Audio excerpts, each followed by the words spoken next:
What's going on, everyone, and welcome to another episode of Carbonite Bounty BS with me and the nerds here. How's everyone doing this week?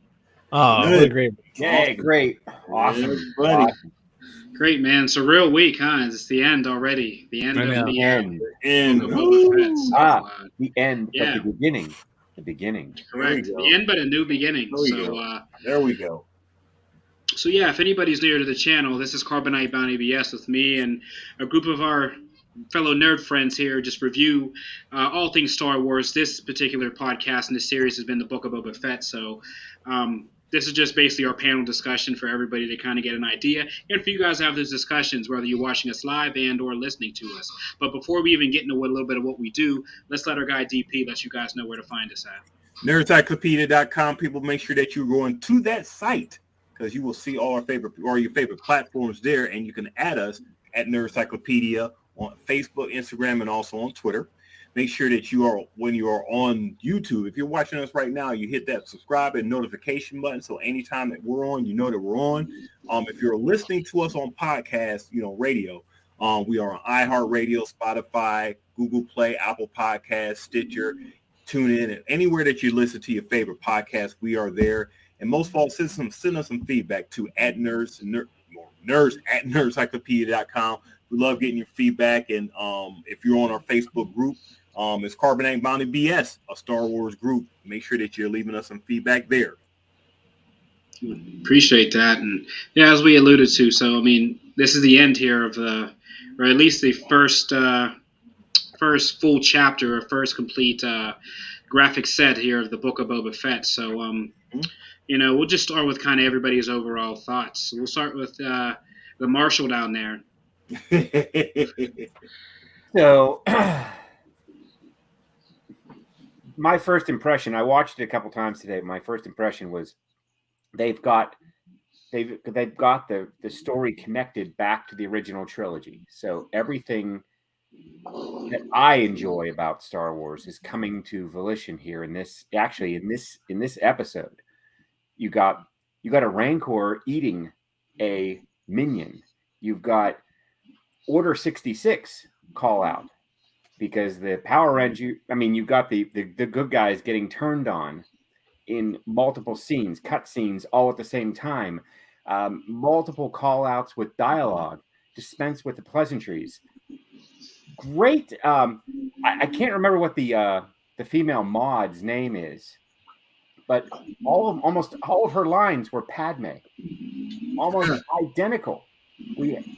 This is we have to make our stand. We can't let them run over us. There were all these call outs to the original trilogy and story, and I like the way they sort of pushed past all our the thoughts we had that, oh, well, this is Book of Boba Fett. Why are we seeing Mandalorian here? Well, now we know why, because there had to be this connection. We had to see this end game. The end game had to happen. We had to know why. We had to know what Mando was doing and how he got involved. Legit, actually, the only problem I have with this episode is not enough jetpack. So they started the battle with the jetpack, right? And why didn't they not use it as a defensive or an offensive measure at any other point during that skirmish? If y'all watched it, you probably had the same question, but right. Maybe we can talk about that later. But I thought this was a great way to end a run, but also set up a new beginning with the Mandalorian episode or season that's coming out, because we're going to get crossover. We're going to get all call outs from one episode. It's not really like a series finale. It's more like a series beginning to a next episode. Right. Some really great things, really great sections with the Power Rangers and how they've evolved, the mods. And Boba riding a Rancor, that was money. That was money right there. And a little bit of, we talked kind of offline about references and a little bit of King Kong in there with the Rancor climbing the tower. So all kind of call outs to like vintage nerddom here in this thing. So I think Filoni and was really pulling the strings, pulling the heartstrings, and really coming up with some great storylines. I loved every second of this episode. Grogu coming back, and I love the decision he made. I love the decision that he took the t-shirt. He wanted the armor, and he wanted to see Mando. Which, interestingly, I also have another idea that, okay, the Jedi are a very old religion, but now it's a new religion. Brushed off, changed. I don't think they need to be so staunch and sticky now with the whole emotional attachment piece. I think they can have emotion and train and become Jedi. So I think Grogu is going to be a nice touchstone to kind of swing on that, maybe swivel back and forth between old and new. But love this episode a lot. What about you, DP? Yeah, it was a fun ride. I mean, I'm glad after, our detours, in the last two episodes that we, got back to why, everything that happened with, Boba Fett. And I can see why they did what they did with those last two episodes to sort of set up everything they did in the, in the finale here. So it was a great way, to tie everything up. Good setup, good payoff. It was a crazy detour. You don't really see that, like I said, during like series and everything, but it got back to, got back on foot and everything.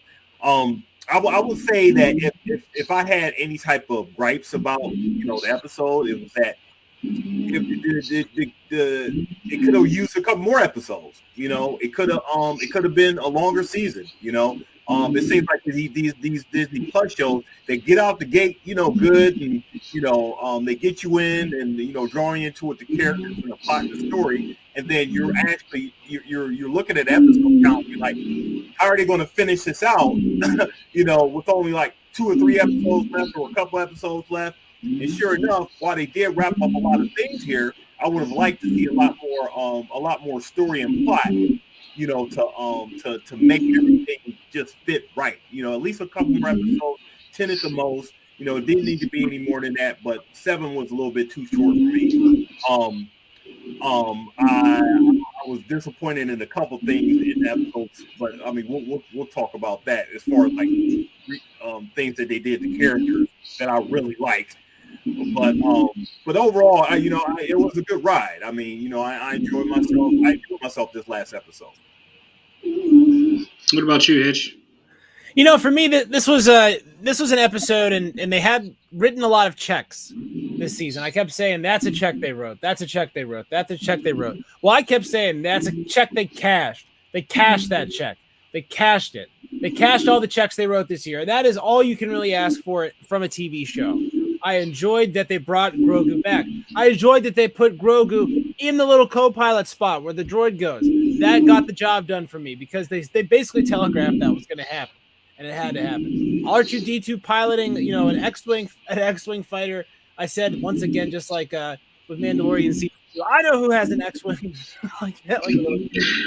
and this is definitely a Western, and it's a really tight Western, and I know that because I'm watching this show with my wife, and she keeps gasping and saying, "Oh no, I don't want that to happen to to Grogu."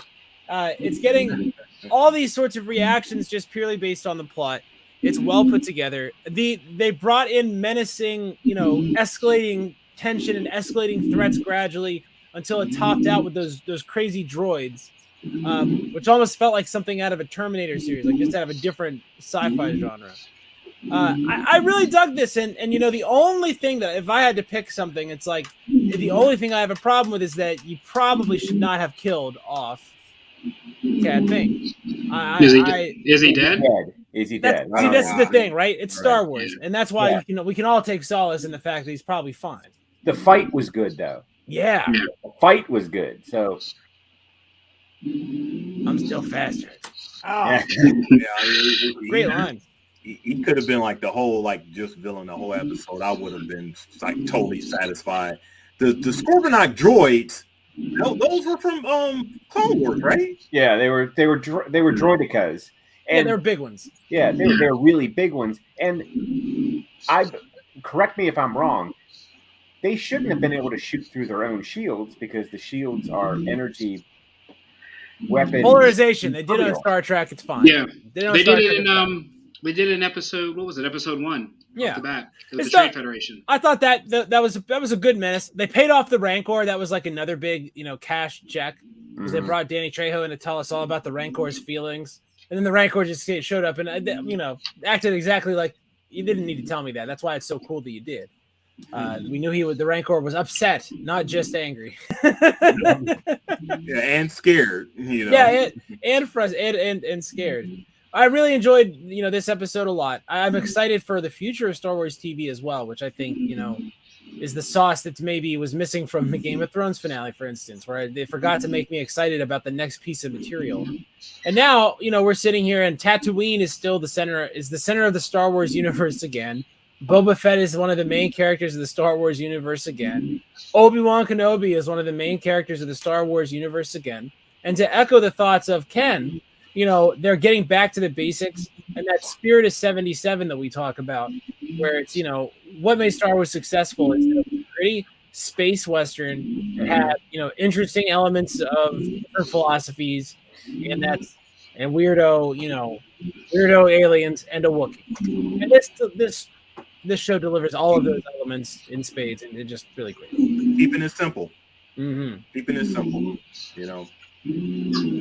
Yeah, and I echo everything you guys say. So, my only takeaways were I caught that they changed Black Chrysanthemum's name to just Chrysanthemum. So, don't know if that came from above. Was a quick change, kind of like the Boba Fett ship name, but I did notice they changed his name pretty quickly the last half of the episodes to just Chrysanthemum. Wasn't Boba calling him Santo? I forget, like Chrysanto maybe, but I know they even though short name, yeah, but they changed it because when Fennec was talking to him, they were just calling him Chrysanthemum. So I don't know. I mean, that I don't know. Who knows, man? It's this current day and age. I think if you're talking about somebody's name and everything, especially if you're in like fight battle, I don't know if you necessarily say first and last name all the time. You either say their nickname or you just say their name, Chrysanthemum, just so that you don't have to say too many words. I don't know. Right. But I don't know. I would overthink that. No, but I as we discussed and we'll get into it, some of the deaths, I just thought, like, even DP, I don't know about 10. I'd like to see maybe a part 1 and part 2. So I'd say 8, one more. I thought that final episode, because I expected the battle to be a little bigger, but obviously this was as we alluded to, and we'll get into it, more of a tactical strike from the Pikes. So it wasn't the full-out war that we thought we'd get, but all in all, I think it was a great series. I will say, on a negative, the audience score on this is probably the lowest. And I know DP looks at that as well, but there were a lot of people. I won't say it was us or a lot of older Star Wars fans, but a lot of the audience score this series didn't do well at all. The views were there, obviously, because everybody watched it, but I know the scores weren't good at all, at least for these last few episodes, and even the beginning of it wasn't too hot. So I liked it, we liked it, but I guess the majority, whoever you may be, didn't really like it as much. Well, it's not like they're going to be dumping their Disney Plus subscriptions anytime soon either. So they'll watch it, we'll take it, we'll eat it. You know what? The people that didn't like it need to go back and watch it again. Because I'll have to be honest, when I watched the Phantom Menace for the first time, I thought, man, I was psyched for this. But you know what? It's a sleeper. Not much going on. Very preachy, very talky. But then I understood, well, that's what it was. That's what the state of the galaxy was. A lot of politics, a lot of talking, a lot of I'll give you this, you give me that. I want to control this territory. You want to control that. Okay, cool. I'll help you out if you need. It was a very handshaky. The galaxy was very handshake agreements and not a lot of turmoil. So I had to go back and watch The Phantom Menace again and really get a grasp on what was going on. This is now past all that. We know where the galaxy is. We know where it was, what it's been through, and now where it's at, which is sort of a rebuild thing. So we expect some different experiences. We expect, okay, Boba Fett, who is this basically, be honest, second or third rate character in Star Wars. Right. I mean, he was popular, yes, very popular, but where was he in the scale of things? Just kind of like in the middle. Wasn't a main character. Now he's the boss. So it takes a lot to get that into our perception. We got to understand that now the Empire's gone. Now we need a new leader. Luke is off on some tangent at this point. There's no Jedi. So what do we got? We got Boba Fett. And Fennec. What a boss she is. Assassinating, what, 20 people in about 5 minutes. I mean, that was she did her thing, taking them out. Ruthless. That was a high point for me as far as the episode. That really put a jump. Yeah. It was at the end, but I think the people that really didn't like it need to go back and watch it again, because I think they will now be able to digest what's really happening. Yeah, if you look at, if you take a step back, you know, I mean, people are in the moment. I mean, we're not going to spend, a lot of time on what people don't like, but if you take a step back and look at it, I think it was an overall, it was a decent piece of Star Wars work. I could see why in this particular episode why the movies are what they are. As far as like big scale, big battle type stuff, big war type stuff. And what we got here was like more or less a battle in a confined type of thing. Right. Sure, you had the Rancor, which looked really great. I mean, they spent their money on the Rancor. Man, that was awesome. But I can see, if we're talking about like some big scale type stuff, this seemed more confined to like TV, if you want to call it that. Right. Seeing this in the theater would have been fine. It would have been just as exciting and everything. But I see why they spend the money that they spend on big scale IMAX stuff, which this wouldn't have been like you would have presented in that element and context and everything. But I mean, if they get back to the movies and stuff, I would love for them to do some big scale type stuff and make me in awe again and everything. Right. Oh, and for a fact check, StarWars.com did confirm that the Jedi temple they are building is the Jedi temple that the Kylo Ren or Snoke destroys. So that has been rectified by StarWars.com. They haven't listed the planet, but that temple that he's building ends up being that giant mega temple that gets destroyed in the future. So how are those construction droids programmed? Like, was data entered into them so they just knew what rock? I'm not sure, but I know that a lot of people asked about that, and StarWars.com had canon that, and once again tying it further to the sequel trilogy. So yeah, I mean, it's just all continual, which, as we discussed, and just a real final point on that part as far as negative and scores, we've discussed it from the time being. You really have to go back and start with the animated stuff that you watch to really when Filoni got his legs wet and doing his own thing to now, and I think you'll have a whole new appreciation, because I don't think if we watched it chronologically like we did, we might have not had the same appreciation, although I'm a sucker, I probably would have, but the way we watched it and kind of tying the timeline together, it makes you really understand and appreciate the work they're doing, because we watch current movies now and they're never this knitted together this fine. The only time we've seen this is in MCU, and that's been a 12-year project. It's never been done. So it's never been as tight as well. No. I mean, I just discovered that there's a Star Wars, there's a Lucasfilm story group that covers all this. You see their credits in this, you see their credits in the comics, you see their credits in like the novel stuff. It's the story group of like 10 or 15 people. Did you see them? Huh? We covered that on that. It was in the beginning of The Mandalorian when they were all at the Skywalker Ranch. So it's all the authors who write the books, the comics, like you're saying, and then a couple actual people who do in the movie production. Yeah, they all meet at the Skywalker Ranch, and like they showed the storyboard, and it's crazy what they can do. Everything's all mapped out. Nobody can step over on each other's toes and stuff. And it's still a big enough universe where stories can be told. I mean, this is crazy. I've never seen anything like that. This is probably the only property that I've seen that can have a bunch of different, hands involved, and nobody really complained to a degree that, okay, I want to make my own thing or whatever, I want to make my own, whatever, but they still got to be adherent to the confines and storyline of other stuff. It has to fit the timeline. It has to fit. It has to fit. Period. Yeah, it has to fit. It has to make sense with everything else going on. You can have your own separate jet that launches off in some different direction, but it has to somehow tie back. Yep, tie all back. Yeah. So, Hitch, this will be a good one for you, and this will be a nice, interesting talking point for everybody to start on. What are your thoughts on Jedi Master Luke Skywalker? And what I mean by Jedi Master Luke Skywalker is he is now basically the head of the Jedi Council, whatever's left of the Jedi Council. He's not listed as a Grand Master. However, when we look at Grand Master Yoda's failings and what he led to Council to believe, it's a parallel story as far as how Luke forced Grogu into a decision, which was an issue that the Jedi had under the former Grand Master.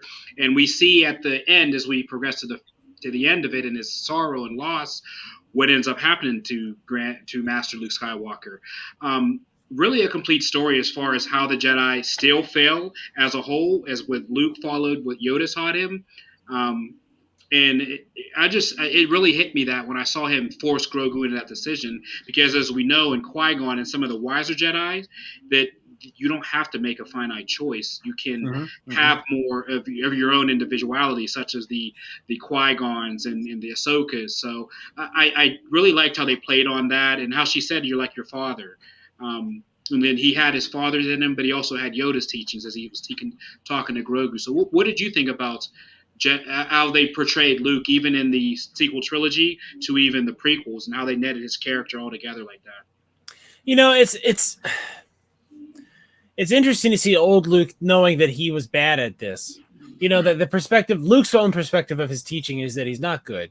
And he kind of has a conversation with Yoda about that he was not great as a teacher. I feel like offering Grogu a false dichotomy, saying, you basically have to pick one or the other, it feels forced and too rigid for a Jedi Order that really needs to be flexible to survive, just because there's no, the Jedi have no institutional power anymore. It's not like they're sitting on some ancient hoard of money and force knowledge. And I think that this failure with Grogu, this failure to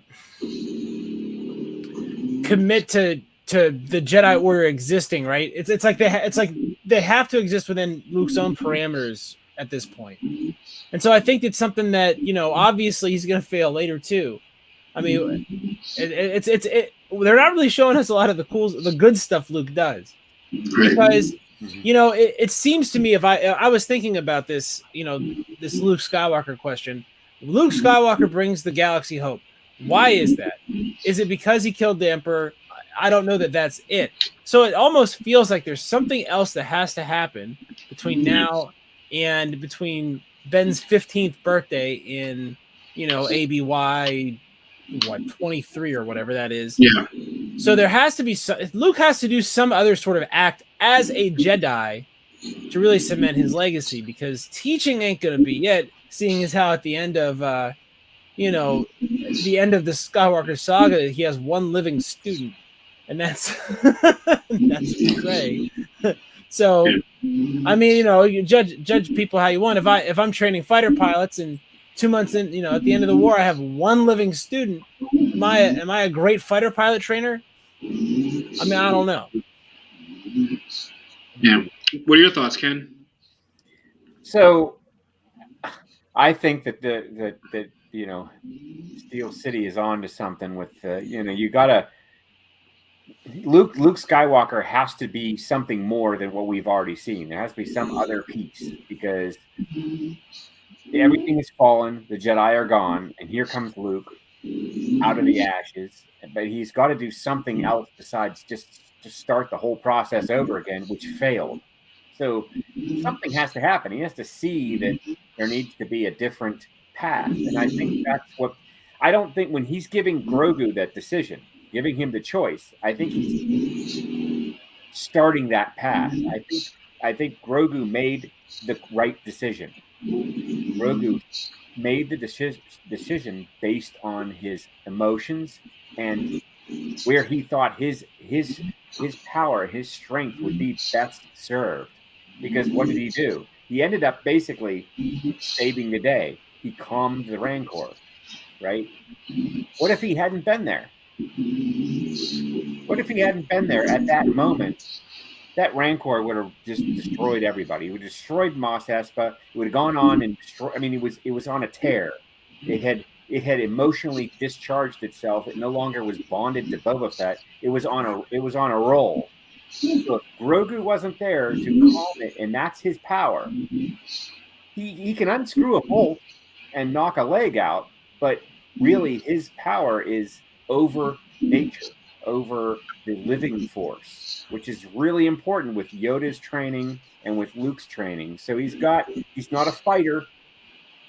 He's a calming agent. And if he hadn't made that decision, and I think Luke felt that, Luke was like, knew he was going to take the t-shirt. He was going to take the armor and go back to Mando and not take the lightsaber, because that just would have started the whole thing over again. Right? And that didn't work. That failed ultimately. So maybe there's a lot in that moment that is really sort of a springboard for the new development of the Jedi. So Luke,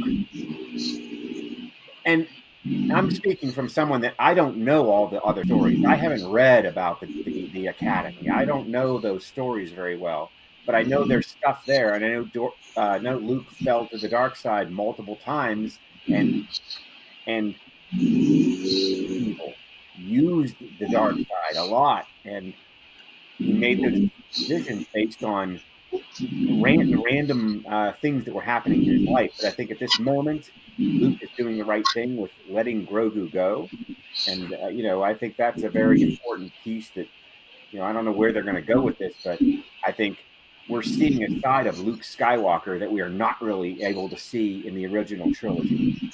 Kind of a new thing, right? So I guess my question is to Hitch's point, like how does the Skywalker name ring out in the galaxy too?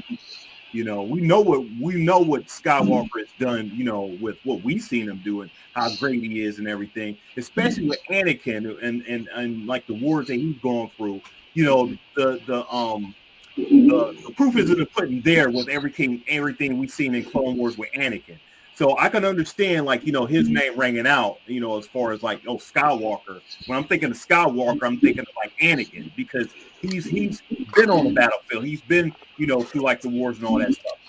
Luke, where is the I guess that's what you gotta say. Where is the thing that makes him ring out? We know he defeated like the Empire and everything, but even in that, was there a parade? Was there a thing that made the galaxy say, hey, Luke Skywalker is the one that saved the day?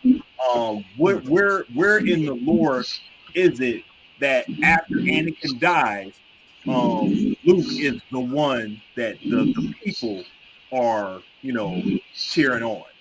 It was really the end of Return of the Jedi that they had the parade, the fireworks, and then that really. So as you're saying, nobody physically that was outside with the Ewoks and stuff, right? Yeah, but I mean, nobody. There were And then parties. and then the story kind of spread, so it became like not people knowing Luke Skywalker, but he became a legend at that point. So there was always people taught in the Outer Rim the legend of a Jedi, and that's as you even hear Raiden in the sequel trilogy of the legend of Luke Skywalker. So he's more of that like. Your legendary character that people don't know if he's real. They've heard of a savior in the galaxy, but he's more of a folklore tale that his story's been stretched until Rey gets the excitement of, oh, so Luke Skywalker, and as we said, Han, it is true, everything's true. So he's more of a folklore character that's become said, and people have made their own stories, and until we get an actual series, as you're saying, that maybe be between 7 or 6 and 7, or however they do a Luke Skywalker series. It's really just kind of loose, kind of canon. Like I said, there's a book that was written, but I don't know if that'll be taken into account if they do a series. But yeah, there's been one book. If they do that, I think they box themselves in kind of a corner, because I don't think they've gotten this CGI thing down to a point where they can have him carry like, you know, a whole thing by himself just to explain this. Yeah, but that's not 10 years away. That's 5 years away. You know what I mean? Like, we're starting to see the point where the technology is going to be there, where they can tell those stories. And, you know, if Luke disappeared from the Jedi Academy he's building right now, nobody would notice. And we're told in the opening crawl of Episode 7 that his disappearance has caused an issue in the galaxy. So when I say that I don't know why he would be notable, obviously killing the Emperor, I mean, we know who Gavrilo Princip is. We know who Luke Skywalker is, I guess, in that sense. But the disappearance of that person doesn't necessarily mean that you lose hope in the galaxy.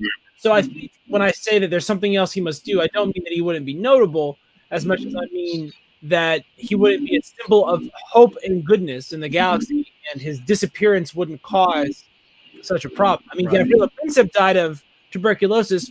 Everybody thinks fine. You know what I mean? Nobody really cared. So it's a very different role that he occupies in the culture of the galaxy in the sequel.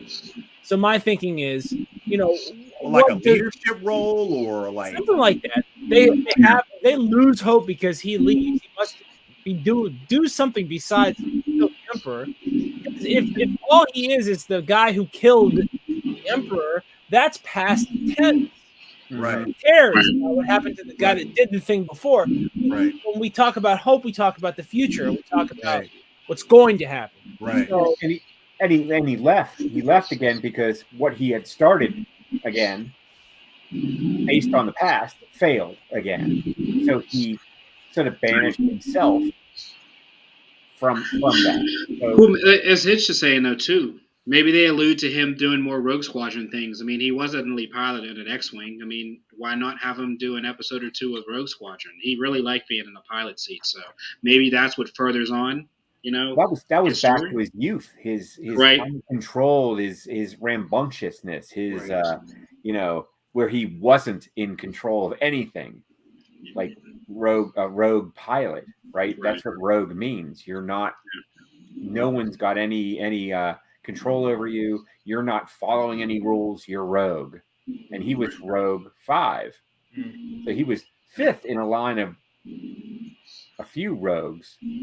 we saw what happened to Rogue 5 and Rogue 1. Or Red 5 gets it.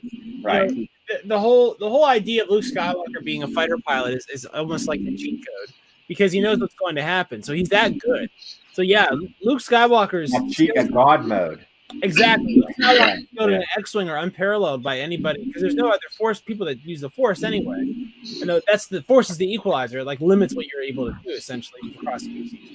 I really think there's something that needs to happen that Luke does. It's so crazy that it makes everybody believe in the government, right? And then the Jedi. So then you imagine that he has this peak that's coming, right? When he has students, and when he is revered, and when he does these actions that make him the symbol of hope, and then discredit. Ben Solo murders everybody, and then the rise of the First Order, right? So, you know, we still should get this temple. But it almost makes you think, like, those droids, like, what they're doing is time stamping for you. When is this scene happening, right? If those droids are going to be slowly making an entire temple complex over the next decade, you'll know it's halfway done 5 years, right? You'll know how much is there and what's not. There's a monument out in the west for Crazy Horse, the Native American chief, and it's so big that it's taken them 100 years to make it. So you look at the photos over 10 years to make a little tiny bit of progress. So, you know, it could be that's pretty cool. Right. DP, let's get into your point you want to discuss about some untimely deaths. Oh. All right, so Cad Bane, number one, as Hitch was talking about in the beginning and everything. We know it's Star Wars and everything, so the probability of him coming back is very high. But I don't necessarily think I like the way that they did that. You know, I would rather have him like escape or something like that than just why fake to the audience a death? die by the hands of Boba Fett with a gaffy stick, the most simplistic weapon, and a very they tied that up, Yeah. making the gaffy stick in the beginning and tied it back. Okay, well, he's gonna use this to kill Cad Bane, but this is Cad Bane here. Yeah, but he was calling him out the whole episode. He was like, "I know you. I know the blood that runs through your veins, and I've dealt with your kind before." He was like taunting him the whole time. I mean, this was a very nicely packaged scene where the evil guy who just was running his mouth the entire time got what's coming to him. I could not have had they could have had a whole episode with him. Corey Burt, man, he was doing his thing. He was legit. Yeah, I was loving it. So hopefully he does come back in a future series.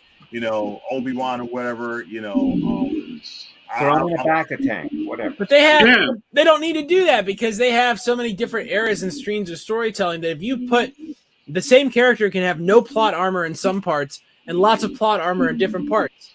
So you can have the same Cad Bane be on Bad Batch next year and interacting with literal Boba Fett.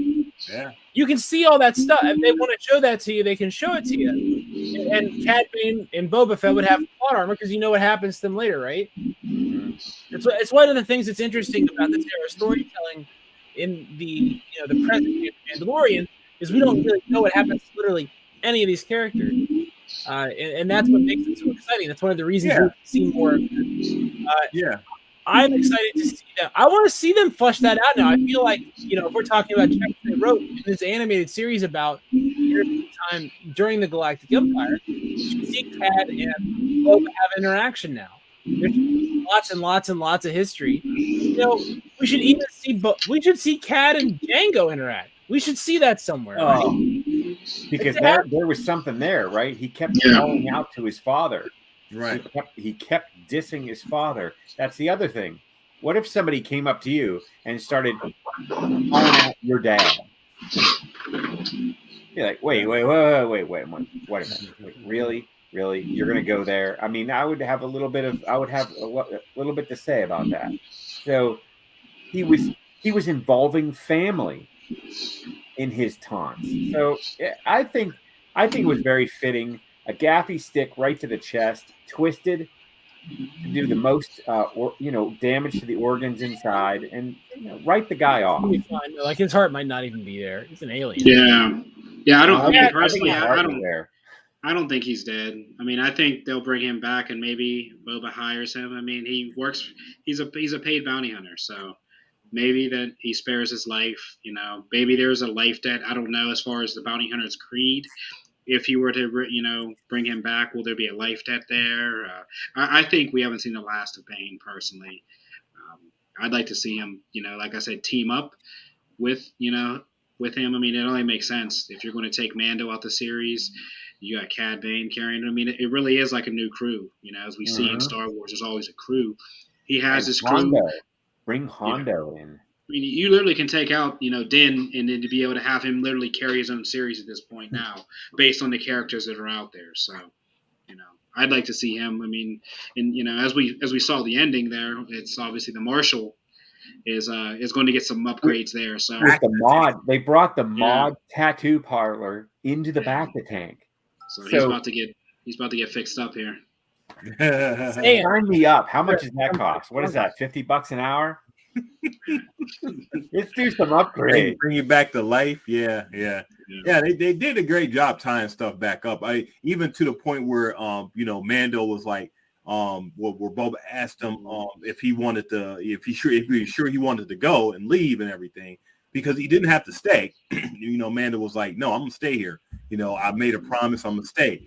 And Boba was like, well, what's going on with that? And Mando was like, that's part of my creed. That's just it. This is the way and everything. And Boba was like, well, you gonna stick to that? You can still go. You don't have to die here for me. And the way can go that way. Yeah.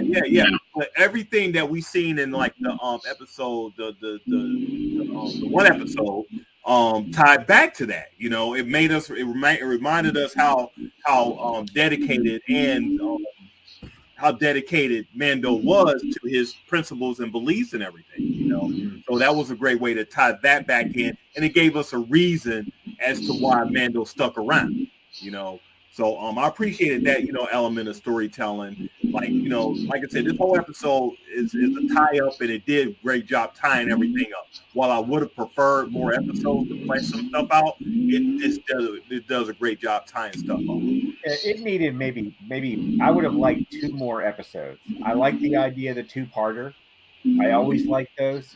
When you know, one of my favorite TV series ever is Buffy the Vampire Slayer, and they were very, very into the 2-part finale. Like, you knew when the season finale was coming up, the series finale, you know, whatever, you knew it was always going to be a 2-parter, and I really liked those. And I would have liked that, but I would like an extra one. So this episode we just watched, which was the last episode, should have been 1, but then the next one should have been a 2-part. Yeah, I could dig it. Yeah, I'd like to have seen, you know, the Marshal come back, and, you know, the Pike Syndicate. Like we said, that was kind of easy. They kind of got rid of them kind of easy. So we didn't really get to spend enough time with the Pikes to really just like, okay, know who they were, right? Right. Yeah. What was their game? What was their end game? You're like, who are these people? We know that they're the heroin dealers. That's all. They're just standing for heroin dealers, and you got the tail goldfish. They're ruthless goldfish. They're like beta fish, right? They smack up against the wall. They're just, you don't want to mess with them. They bleed green. They're from, I don't know, some planet that's mostly water, I guess. Whatever. The Pikes. Obsidian mountains on their planet. That the major. What is that guy's name? What's that Twi'lek's name? Major Domo? Who cares? Yeah. No, he's great. His line, that whole scene where he's selling himself as the negotiator. I mean, that was great. I mean, those lines were perfectly written. That was a great interaction between him and Boba Fett, and the Twi'lek and the Pike negotiator, whatever. I mean, that was some great Star Wars scenery right there. And that's what everything was about. It was funny. It was serious. There was a lot in the balance there. How this was going to go. I like that whole scene where he's like, "Oh, and I'm going to read these negotiations for surrender, and how much am I going to pay? Oh, nothing." Like, you know, I mean, it was. How would you like to? That was great. That was a great scene. If we saw that on the big screen, that would have been a moment in the film where it was a huge turn in the whole plot and the story. Where now, you know what's going to happen now, and that started the big fight, big battle. That's when we got the jetpack. Yeah, and it was you know that Mandalorian vengeance I was talking about. Boom, boom, boom. Plenty of that to go around here. Really awesome gunfight. So why didn't they use the jetpack more? What do I not know about that jetpack where they couldn't have just they started with it, they came down on the ground, that didn't work out, you know, there's too much high ground going on, too many why didn't they just lift off again? I don't get it. Maybe they tried to make them realistic and like, you know, everybody's under the illusion it doesn't have unlimited fuel, right? Maybe they wanted to put that off that they only had so much because every story, you know, everybody has unlimited bullets. Yeah. You know, I don't know how many westerns, John Wicks we've seen that guys. We all know how many guns or bullets are in a clip, and these guys have unlimited ammo. So maybe they try to make it realistic that they just can't keep flying away. It's a jetpack, and it runs on money in the production budget, and when it runs out, it's done. Yeah. Only have so much of it to you. How are we feeling about Grogu for real? I mean, I know he's cute and cuddly, and that one scene with him and you know the Rancor and everything cuddling up together. I mean, I was like, okay, this is going to be the moment and everything. No. But how are we feeling about him back in everything? You know, I'm not a fan personally. But it's I mean, it's the tie-in between the Mandalorian and the Book of Boba Fett. It's a tie-in, plus Yeah. it's the new Jedi training. Number one, I understand what you're saying, you know, and that's fine for like the audience and everything. But I don't know. I'm glad he didn't get the saber. I'll say that. I'm glad he didn't get Yoda's saber based on his character, because he's a little bit, you know, he's not serious enough. The comic relief part, I just felt like Yoda's saber means more to Jedi and to the Order than to give it to him. So I was glad. Well, a couple points. Number one, how does Luke feel about this little guy leaving? You know, how does he feel about that? You know, and number two, I don't know if I necessarily want to see another whole season with Mando and Grogu. You know, I like him in bits and chunks and stuff, and I'm sure he's there. It just seems like Disney is bringing him in, or Lucasfilm or whatever, knows what they have on their hands, so they felt that they got to bring him back into the fold. And he was the last thing I expected to see in the Boba Fett series. But it makes sense. They made everything make sense and stuff.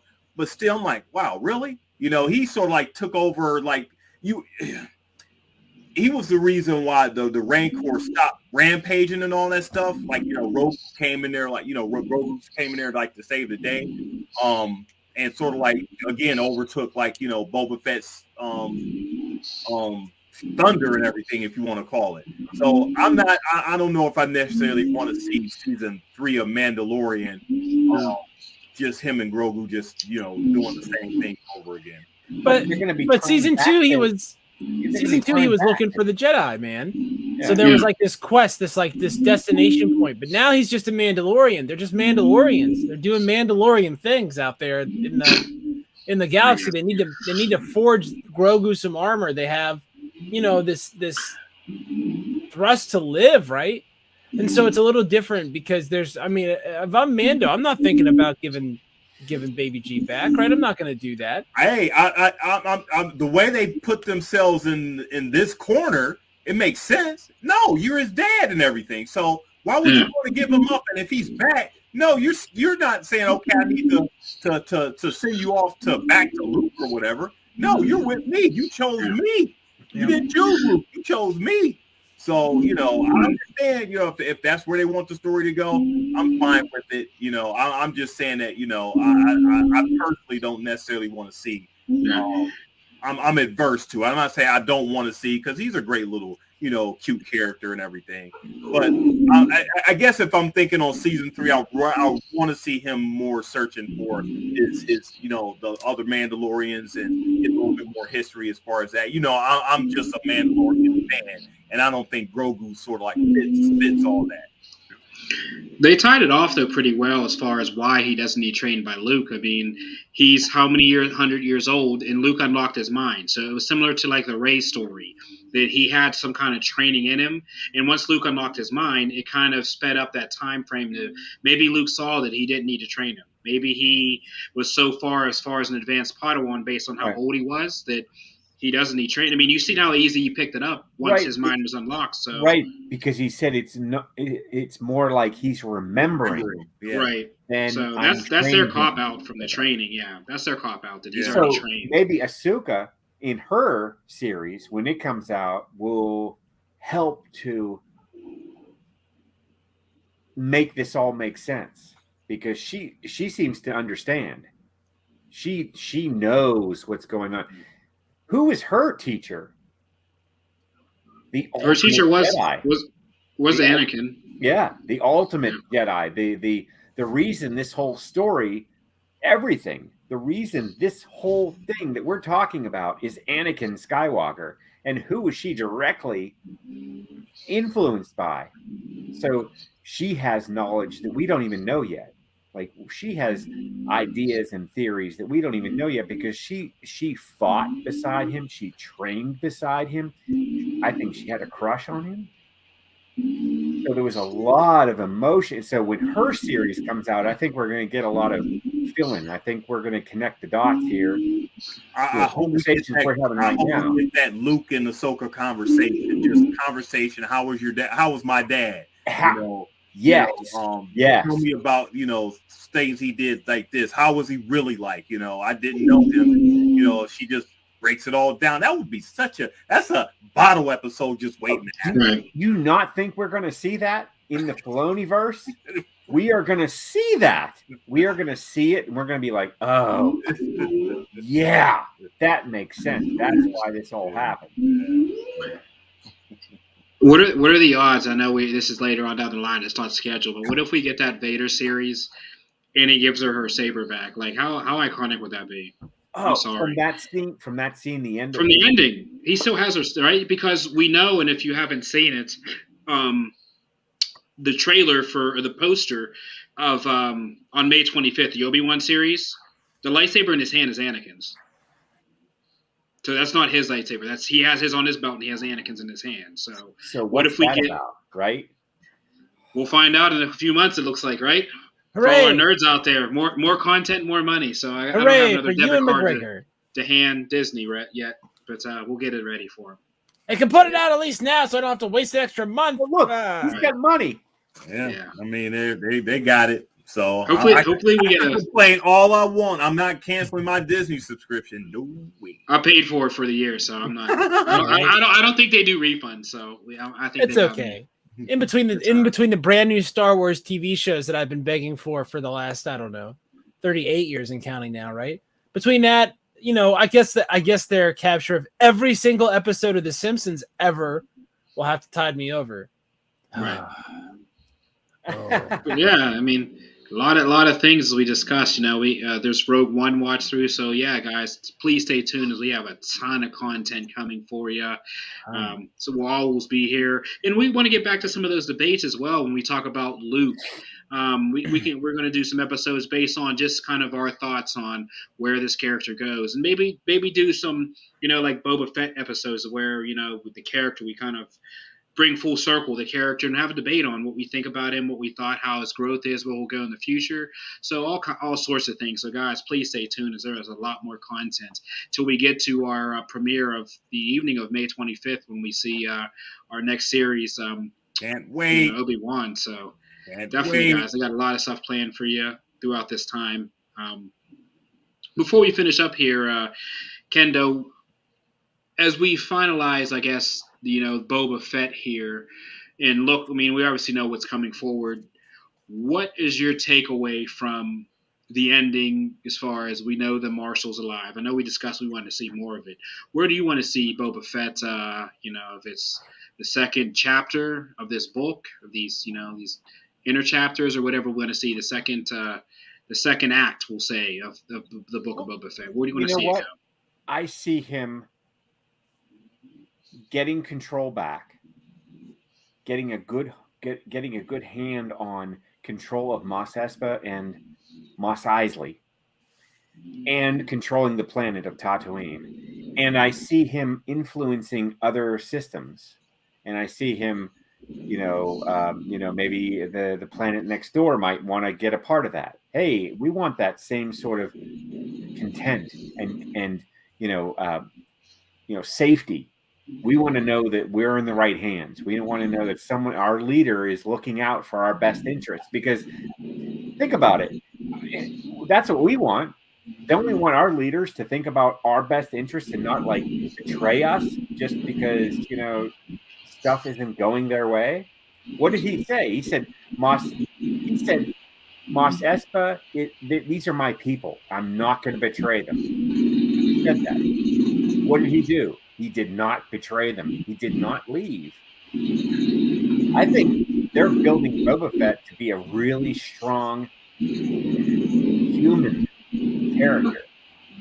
Just something that we're all looking for right now. And I'd like to see that spread in the Outer Rim, because that was always an area of the galaxy that was sort of a shit mess. Excuse my language. I mean, it was a mess. The Empire didn't know how to control it. The Hutts didn't know how to control it. Maybe Boba Fett knows how to, attach himself to it and get the Outer Rim under control. So it's not the Outer Rim anymore. Now it's the Inner Rim. Now it's the new center of the galaxy, the New Hope. The thing that's always being talked about in Star Wars is a hope. a dream, something that we're trying to aspire to, so that we don't feel like we're being, oppressed. Right. We're not being stomped on, because what's the common theme? The Empire, New Order, it's always stomping on something. We don't want that anymore. Maybe Boba Fett is the new hope. Maybe he is hope. That's what I'd like to see. The ties that bind. Yes. Yeah. What about you, Hitch? My takeaway is that, they're ordering this in a way that means they can go in any direction they want. And that's great. It means that I don't know what they're going to do in any given week, because they can have these deep bench of characters they can pull from on any of these shows. And now they have these other relationships they can look into in the past or in the future. So I think that they're really playing shortstop, and they can go in any direction that they'd like. And that makes me happy. I'm looking forward to Obi-Wan. What about you, DP? I sort of agree with Hitch. You just don't know where they're going to go with this. But if we're talking about strictly, Boba, I would, like to see him get up out of Tatooine and, like Ken was saying, go across like the different parts of the region and everything. And we see him and Fennec Shan, on different adventures and stuff. So that would be decent to see. Yeah. And I echo you as well. I'd like to see him leave kind of your Pacific Rim reference. They've already, the battles happened on his planet. So I'd like to see him actually take it to the Pikes. Let's go after the Pikes and let's end it, right? Because essentially the Pikes are the Trade Federation, and Boba wants to run the Outer Rim. So in order for you to run the Outer Rim, you have to finish off the Pikes. So I'd like to see him and Fennec Shan and his crew actually go after the Pikes and make this a real war. The Power Rangers. Right? Power Rangers, yeah, take the whole crew. The Mod Squad, everybody. So, but there's, once again, with the Star Wars universe and with Filoni and them in charge, you don't know a given episode what you're going to get, which is a great thing. We've been on suspense here for 7 weeks, not knowing what we're going to get, the surprises, the ups and downs. I mean, it's been crazy, I will say. Didn't expect to see Din, didn't expect to see Grogu. I never thought I'd see Cad Bane. Mm-hmm. I mean, so, it's definitely been a home run ride, definitely been great. And as Hitch says, on May 25th, I mean, I can't even imagine. Hopefully we get a trailer here Super Bowl Sunday, but I won't hold my breath. Maybe May the 4th, with it coming up sooner. So Star Wars is the one to make things early. The music. The scores. Yeah, I don't know if they're going to do this Ludwig guy, if they're going to bring John Williams back to do that. But happy birthday, John, by the way. Happy birthday, John. But guys, like I said, excited. Glad everybody's here to tune in with us. And until next week, guys, and we get in some new stories and some other discussions here, this is the way. This is the way. This is the way.